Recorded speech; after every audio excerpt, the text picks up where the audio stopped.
Did you know that more than half of family caregivers say they stepped in after a crisis when a parent fell, wandered off, or simply couldn't manage their money anymore? By then, the damage was already done. Dana already had a full plate: teenagers, a demanding job, and a never ending to do list. She figured she had time before her mom needed real help.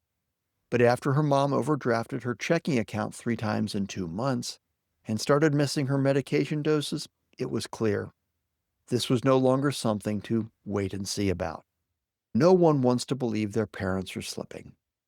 You see little signs, missed appointments, unopened mail, but your heart says, let's give it time. And frankly, you're exhausted and you're not looking for more responsibility. If you stick around for just a minute, I'll show you a simple tool that could save your family thousands and a whole lot of emotional stress before the year's out. This isn't about panic, it's about planning. And there are 3 conversations most families avoid until it's too late. I'll walk you through them and how to start your plan before the next crisis hits. Well, hey folks, you are watching the third video in a 4-part mini-series I'm doing on caregiving and your finances. Each one's meant to help you stay ahead of the curve and avoid the emotional and financial messes that happen when families wait too long to have these conversations. If you missed the first 2, go on back and check those out. And be sure to subscribe so you don't miss the final episode.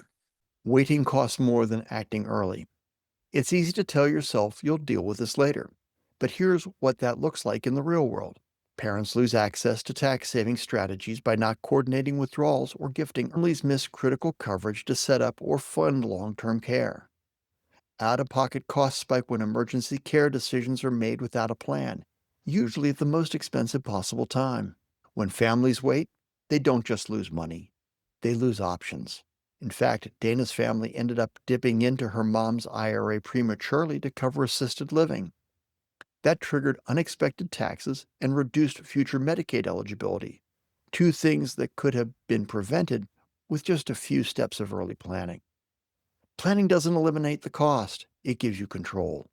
And in caregiving, control is everything. This is the silent killer for so many families. One sibling sees the writing on the wall and tries to raise concerns. The other says, oh, you're overreacting. Dad's just fine. Until he's not. And that's when the blame game begins.